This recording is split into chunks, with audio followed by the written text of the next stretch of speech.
Okay, this is Mario with MI Microflight once again, and I am running another part here. This is a little more complex part than the original test part that I ran on my first video. I am printing a car that's going to be for a train, a model train. So we'll see how this turns out. This is a part that I downloaded from Thingiverse. Actually, it's not my own design, but it's a part that requires it be printed vertically, and so that was one of the reasons that I mentioned in my first video. I purchased this machine. It's to allow me to print higher parts that require higher heights. And so this is the beginning. So far so good. I have adjusted the Z offset on this machine, or also leveled the machine properly. It's in the original first run. I think it was off. That's why I was getting all these uneven traces of filament as it was laying down on the table. I'm still not. I haven't spent the time, to really. I haven't had the time, I should say, to look into why the image of the actual part that I'm printing, it's not showing up. I was under the impression that when you save the file as a G code, that it would take that information somehow. This would have enough intelligence that it would take that information and convert that to an image file that would appear as the other files that came with this machine appear on the folders. Inside the folders, when you click on the folder and it brings all the files, it gives you an image of that file. So here we go. Okay, this is an issue right here. You see that? And this is what I was talking about, why I don't like these surfaces here, right here. And my machine has been already adjusted, so I'm gonna have to stop this. Yeah. But it's not consistent.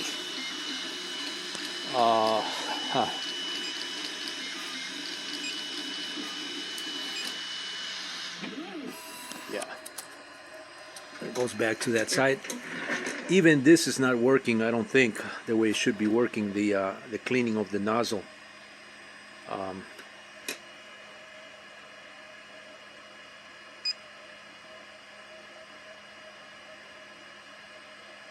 Let me run this through a cycle here. It does give me an option to clean the nozzle, so I'm going to hit that while I videotape what's happening here in this area where it's supposed to clean the nozzle. So let's see what happens here. Clean nozzle, actuated, and it says confirm. This always gives you a confirm, which is it's an added safety feature, if you will, to make sure that that is exactly what you want it to do. So yes, confirm. The machine goes into this sequence here.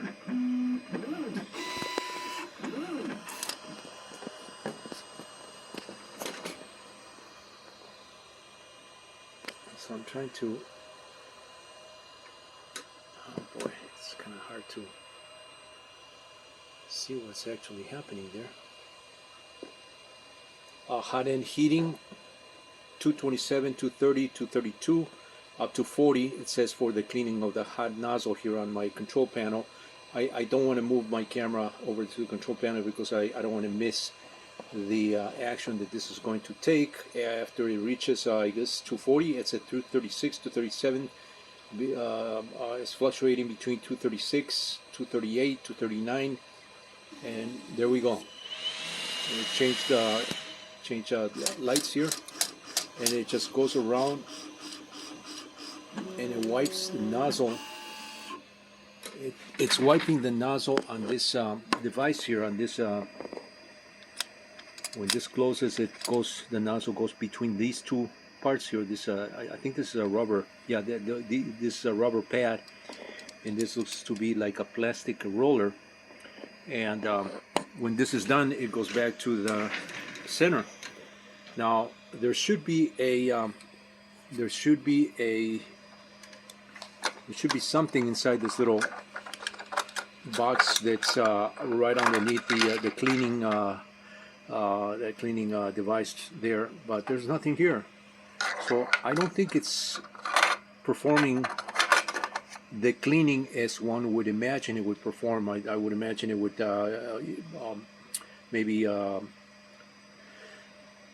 feed in a little more filament and then go through the wiping so that the nose is nice and clean. But I don't see any filament being deposited on this little box, or I don't see any filament that's coming out of that as it's going through that cycle.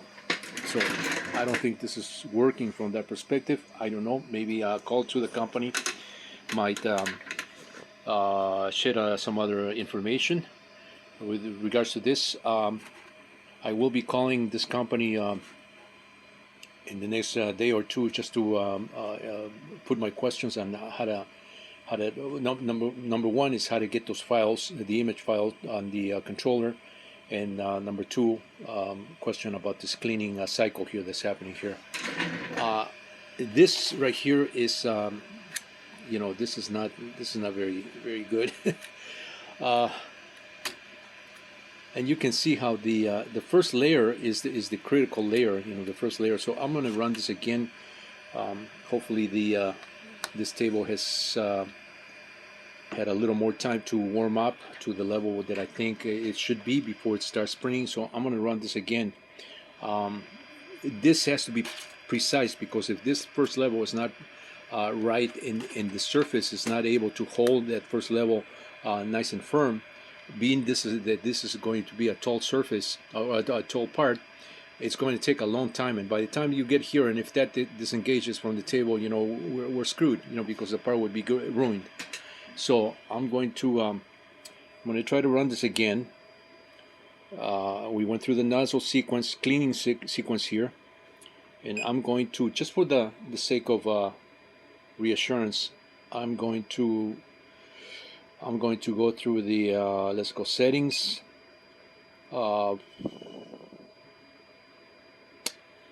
let's go to I believe it's under tools, maybe manual leveling. Let's go to the auto leveling here. And once again, I am filming this as the machine is running, just to get, you know, get a good view of what it's doing here, and hopefully I'm catching everything that's important for somebody viewing this and wanting that information, wanting to know what's happening here and how this machine works. So that's actually turning to be the purpose of this video here. I was actually going to film the beginning of the part, but as you can see, you know, it's not happening. Okay, there's I can tell that there's an offset of about, as it's going through this auto leveling, there's an offset between the nozzle and the table. If this, you can see it there, you know, of about, I would say maybe of about 3 millimeters in height. And you can see a little bit of the filament sticking out of the nozzle there, but you know, if we were to, God, if I can capture this, you know, there is about 3 millimeters of height there, you know, between the bottom of the nozzle and the surface of the table here. So I'm going to let this finish, and then I'm going to see if I can manually adjust this again. I did save the previous auto leveling. Okay, so I am going to save this auto leveling again, because I already did this on my first try when I did my first 2 videos. But I'm going to, you probably can't see here in this camera, but it does say, it's not picking it up. Yeah, you can't see the letters here, but it does say save here. This is exit and this is save, so I'm going to hit save here, so it saves that sequence. And then I'm going to go into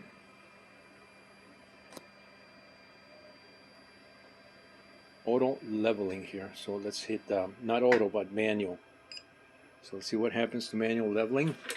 This should be the same as as I did previously. So when I go to manual level, this nozzle should be just a little bit snug with this paper that I use for leveling my other machines here. And I'm using this because the original there is a sheet that came with this machine, but I don't think it's for doing auto leveling. This is the sheet that they give you, Anycubic gives you, and I keep mentioning Anycubic because those are the machines that I've been using, you know, for a lot of the parts that I've been making here for fun, and also mainly for my products, you know, that I sell online. Still sell, you know, a lot of that those products that make use of 3D printed parts that have been done on my Anycubic i3 Megas. So this is the sheet that I use for leveling that, and I'm using that as well here. I shouldn't make any difference, I don't think. So we'll go ahead with the first point here. So first point, and that should come down here. I guess that is the first point. Okay, that's the first point right there, and it is. This is snug underneath there, so that is, you know, manually. Or it has been already said, which I did that already in my previous run. You know, that was yesterday. So I'm going to go to the second point, and it should be also snug. Second point, and it is snug. Not really tight, but it is a little bit snug. Let's go to the third point here, and it should be the same for all of them because I already did this, which is okay. That's working fine. Fourth point on the machine, and it is, and then the center, which is the last manual point here, and it is. Okay, so that's done properly. So let's go back and see if we can print the. Let me see the temperature. I'm going to set the temperature manually here just to see if it'll retain. Although this should be picking up the settings that is part of the sliced file, you know, from once you run it through Cura, that should be picking up, which is at 60 for the bed, and I believe I'm running the PLA at 210. And this PLA that I'm using needs to run at 210 because it's a little heavier duty than the lighter PLAs that run at 190 or under 200. So let's see if we can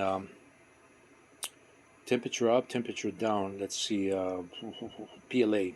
So I'm going to select PLA here, and the temperature should be rising, which it is. Okay, this is target at 200C for PLA, which is okay. And the bed is targeted to 60, which is also okay, and this is at 44 right now. So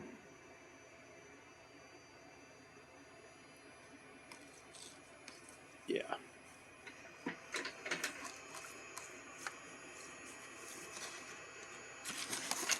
this actually got a little bit loose, and I believe it's because there was a little bit of material sticking out. So what I'm going to do is I'm going to run my my manual leveling again and see if I need to adjust the Z. Actually no, I am going to not do the manual leveling, but I am going to because that was already calibrated, I am going to use an offset change here, Z offset. And I'm going to, right now it's at minus 1.3 is my offset. Actually this should be 0, and mechanically one should calibrate, you know, via these knobs here. Mechanically we should calibrate the machine so it's at 0, so that your Z offset is at 0 when this piece of paper is just snug, you know, with the bottom of the nozzle. I think I'm correct in saying that.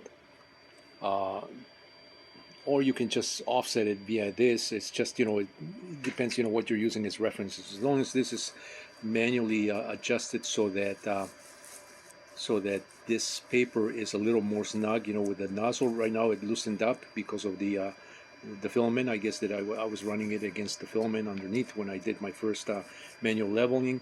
So I am going to adjust this via this Z offset by increasing by lowering, which means going negative on the Z value here. So I'm going to go minus, you can go minus 0.2, 0.025, 0.1, minus 1. So I'm going to go minus 0.025 and see what happens here.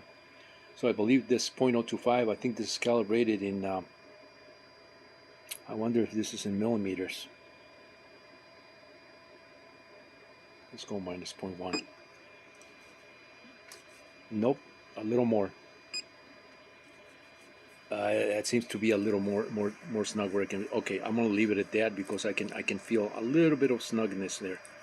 So I'm gonna leave it at that, and I'm just gonna go back, and now I'm going to go and grab. This should be at near 200 degrees.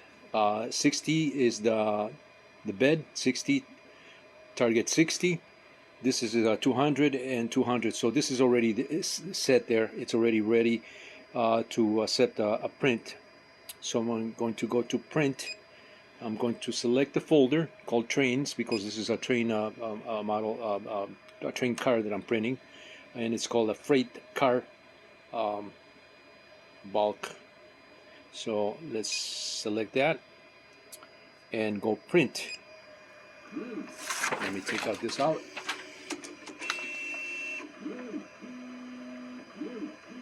And it's doing its again, it's calibration, and it's probably going to clean the nozzle supposedly, but when it runs through that cleaning cycle, which should be coming up,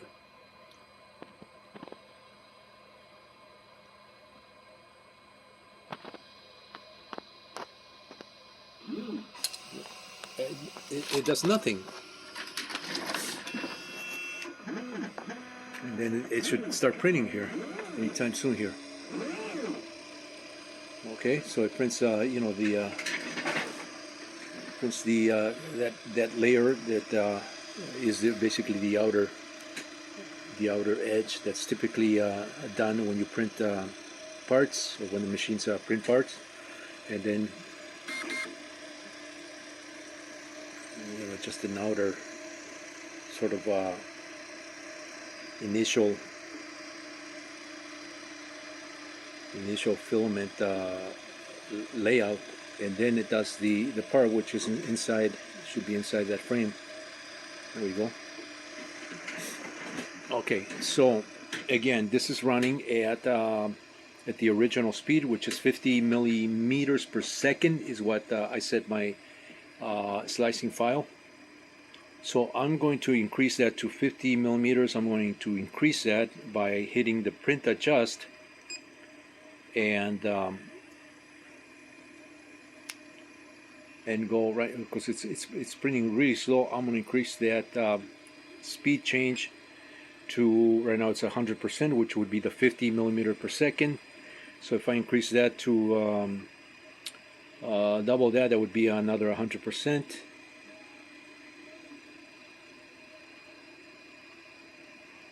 So I'm going to adjust that to 200. So 200% at 50 millimeters per second.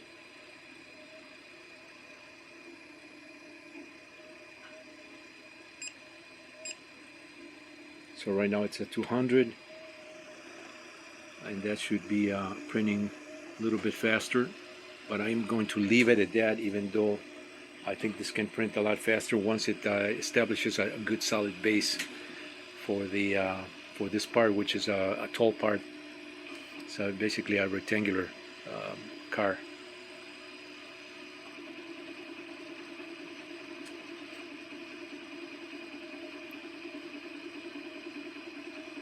Okay, rather than to be here, you know, and just waiting for this to print, I'm going to pause this video, and I'll have to come back and do another video, you know, to show how this print is going here. But it looks like, let me see. Well, let's wait a little bit so I can show the first layer here. The previous one was. Previous one basically broke loose previous one broke loose as it was printing this up to this point, I think. And so let's see what happens here.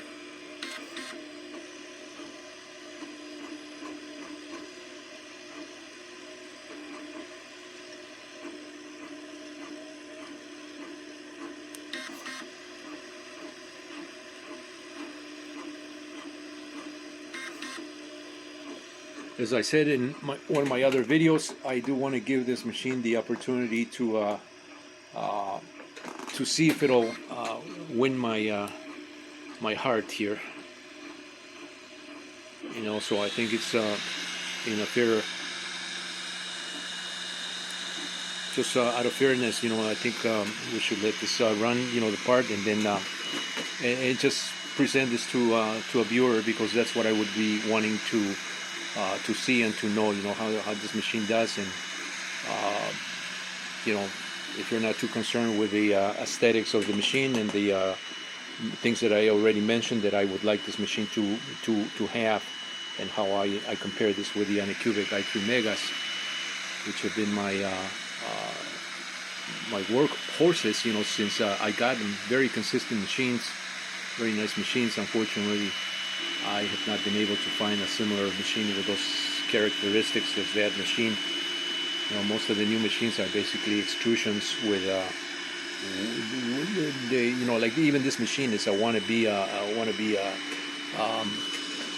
high-end type of machine, but it's nothing more than extrusions that have been, you know, this is just a cover here underneath, just a cover, and it's not, you know, with this thing on the side, I already mentioned why I don't like this on the side.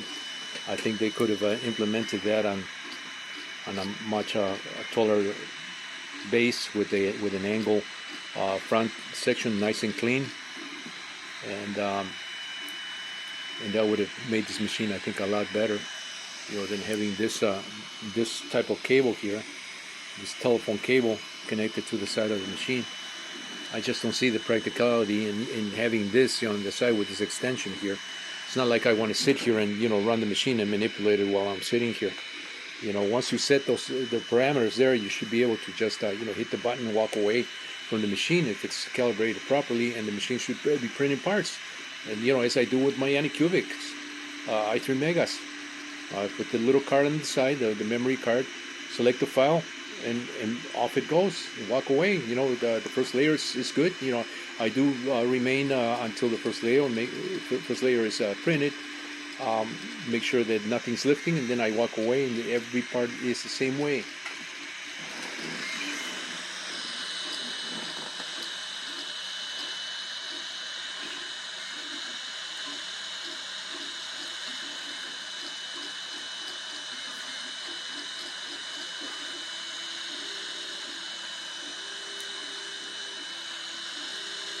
So I happen to be reading another,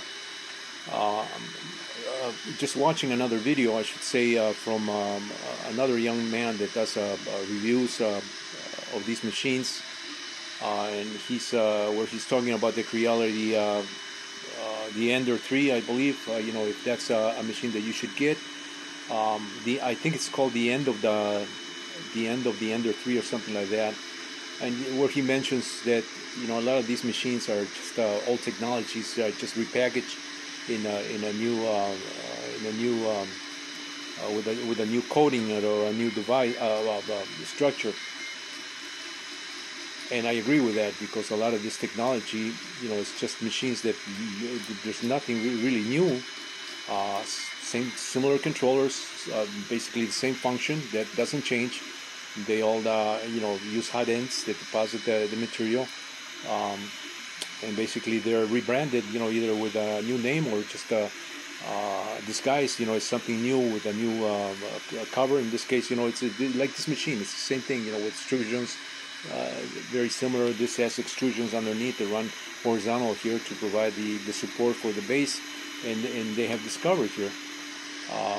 You know, as compared with the Anycubic is a machine that I think was designed from the bottom up. It's not a machine that wants to be another machine. It's a machine that was designed from the bottom up, and that's where my, you know, when I see companies doing that type of engineering and product design, I'm a little more I have a little more respect for a company that does that, because as a company myself, a small company that manufactures radio control products, that's how I have approached every single one of my products. I'm not trying to copy what is out there.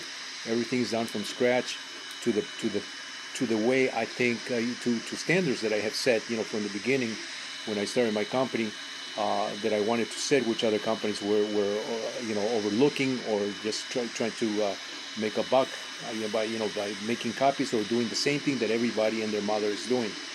So I have great respect for any company that takes the time to innovate and create something from the bottom up, not something that you can just piece from parts. I mean, any good hobbyist can mimic this. Just go and buy the parts, and you can mimic that if you have the time. In my case, why I bought this machine is because I don't have the time, and I needed this I needed a machine that can print. And this appealed to me from the size requirements and the way this machine is built. I mentioned in my first video that this machine does not use any supports here, but as you can see, these extrusions are wide, but they're skinny. And I believe they're making up for the thickness by the way these rods are supported here. If we look at the anycubics, here's an anycubic. You have not only you have this this steel frame, but you also have this rod here where these blocks ride on, through ball bearings, and then you have this lead screw here. So it's a much better design, in my opinion, and it's more solid. This machine is super solid. So a machine like this, with extrusions, obviously you're going to need some brackets, the taller you get. So that's the, to me that is kind of cheesy also. When you can get by without those brackets by designing the machine properly to begin with, with thicker extrusions, something that's going to make up for that bracket that is used, those rods. So those rods are ugly, very ugly, especially at the front. When they put those rods in the front, it's ugly. It seems like you're reinforcing something that should have been reinforced in the design by going with solid towers to begin with. So that's the reason why I didn't get the higher end of this machine, and I don't care for those machines that have those rods. I would never buy that. Machines that have rods like that. And so that's the reason. Like I said, I bought this machine. I wanted to give this a shot because I thought it was much cleaner, and it is. It's a decent sized machine. It's not the real big one, but it does have a little more room than my anycubics do, where I can print vertically as well as horizontally for another. I believe the specs. Let me see what the specs say.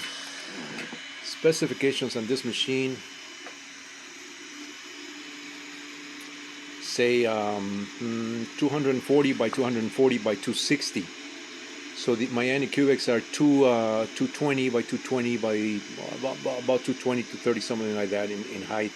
So this is about 20 more millimeters of or 2 centimeters more in area. XY, and then 30 more millimeters in height. So although it's not really that much, that small increment does help with some of these parts.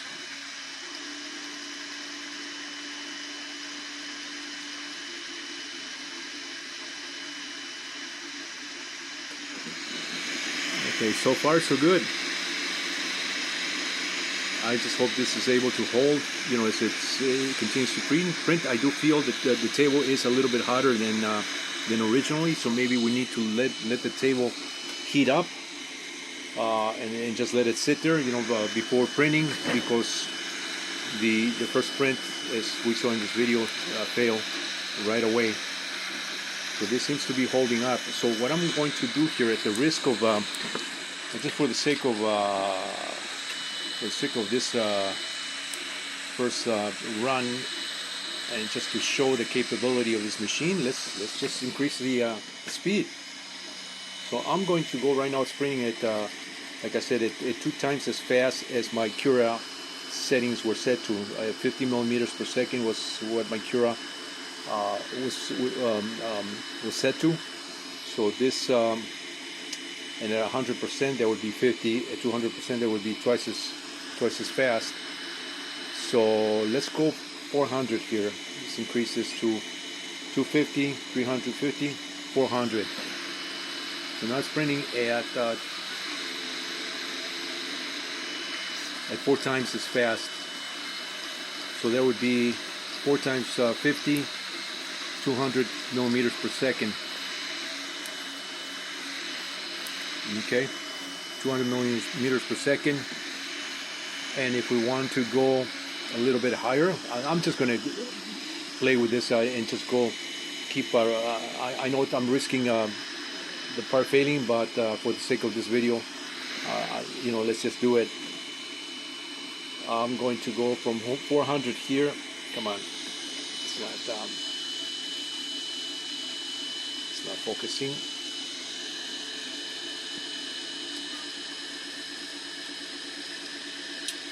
I am going to go up to 500. So let's go to 600 here. 600 would be 6 times 50 millimeters per second. That's 300 millimeters per second speed here, which I believe that is that might be the limit, you know, for this part, something like this to print well without delamination. So we'll see how well this is doing here.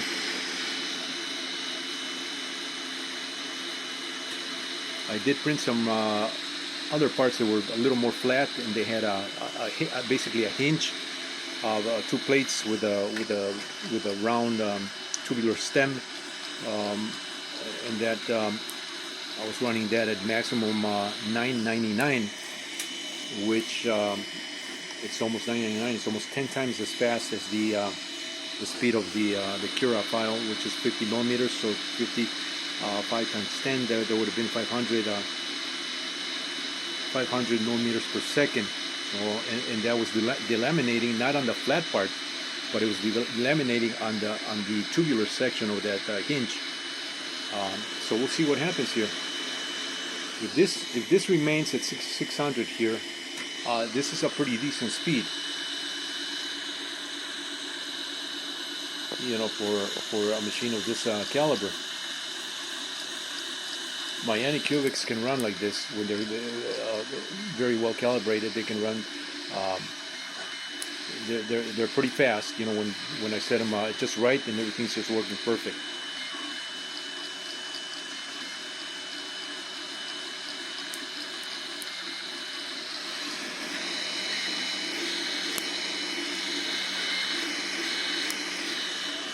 And when I slice this part, I slice this part at 0.2 millimeters in height, and I believe this part is run at 100% infill, just because it has some thin walls, and I wanted that to be filled completely.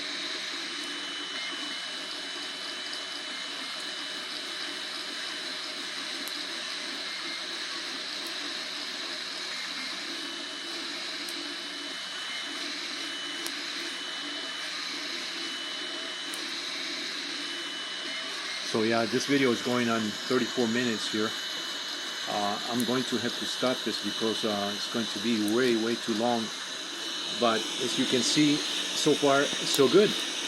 provided the bed is like I said, you allow it to heat up, and hopefully that'll retain itself in the in this surface here. So I'm going to stop the video, and if everything goes well, I'll show the complete part, and we can resume on this video. So stay tuned for that section of the video if you're following these videos.